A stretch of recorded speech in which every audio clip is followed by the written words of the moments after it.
ಮತ್ತು ನಮ್ಮನ್ನು ಹೆದರ್ಸಕ್ಕೆ ನೀವು ಈ ಇಡಿ ತಂದು ಚಾರ್ಜ್ ಶೀಟ್ ಹಾಕಿ ಸೋನಿಯಾ ಗಾಂಧಿ ಅವ್ರ ಮೇಲೆ, ರಾಹುಲ್ ಗಾಂಧಿ ಅವ್ರ ಮೇಲೆ ಈ ಕೆಲಸನ ನೀವು ಮಾಡಿದ್ರೆ ಕಾಂಗ್ರೆಸ್ ಬಗ್ತದೆ ಅಂತ ನೀವು ತಿಳ್ಕೊಂಡಿರಿ. ಕಾಂಗ್ರೆಸ್ ಎಂದು ಬಗ್ಗದಿಲ್ಲ. ಯಾರಿಗೂ ಆ ಕೆಲಸ ಏನಪ್ಪ ಅಂತಂದ್ರೆ ಯಾವಾಗಲೂ ಕೂಡ ದೇಶದ ಮುಂದೆ ಧೈರ್ಯದಿಂದ ಒಳ್ಳೆಯದಕ್ಕಾಗಿ ನಾವು ಕೆಲಸ ಮಾಡ್ತೇವೆ. ನಾನು ಇದು ಯಾಕೆ ಹೇಳಬೇಕಾದಂಥ ಸಂದರ್ಭ ಅಂತಂದರೆ, ಇದು ಮೊನ್ನೆ ಆಗಿದ್ದ ಘಟನೆ. ನೀವು ಖುದ್ದಾಗಿ ಪರ್ಪಸ್ಲಿ ಈ ಕೆಲಸ ಮಾಡ್ತಾ ಇದ್ದೀರಿ. ಆದರೆ ಸೋನಿಯಾ ಗಾಂಧಿಯನ್ನು ಮಣಿಯೋದಿಲ್ಲ ಯಾರಿಗೂ. ರಾಹುಲ್ ಗಾಂಧಿನೂ ಕೂಡ ಹೆದರೋದಿಲ್ಲ.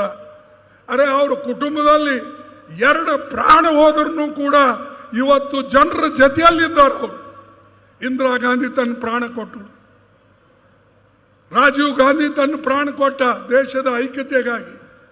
ನೀವೇನು ಮಾಡಿರಿ? ದೇಶಕ್ಕೆ? ಬರೇ ಇಡಿ, ಇನ್ಕಮ್ ಟ್ಯಾಕ್ಸ್, CBI ತೊಗೊಂಡು ತಿರುಗೋದು, ಹೆದರ್ಸೋದು.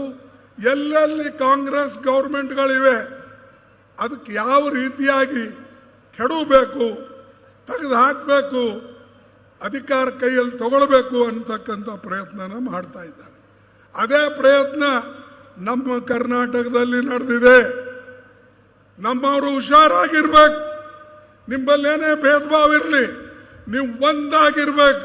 ಇಲ್ಲದ್ರೆ ಈ ಮೋದಿ ಶಾ ಸೇರಿ ಈ ಜನರನ್ನ ನುಂಗುತ್ತಾರೆ, ಬಡ ಜನರನ್ನ ನುಂಗುತ್ತಾರೆ. ಇವ್ರ ರಕ್ಷಣೆಗಾಗಿ ಜನ ನಿಮಗೆ ಅಧಿಕಾರ ಕೊಟ್ಟಿದೆ. ಆ ರಕ್ಷಣೆ ಮಾಡತಕ್ಕಂಥದ್ದು ನಿಮ್ಮ ಕೈಯಲ್ಲಿದೆ. ಗ್ಯಾರಂಟಿ ನ್ಯೂಸ್, ಸುದ್ದಿ ಖಚಿತ, ನ್ಯಾಯ ನಿಶ್ಚಿತ.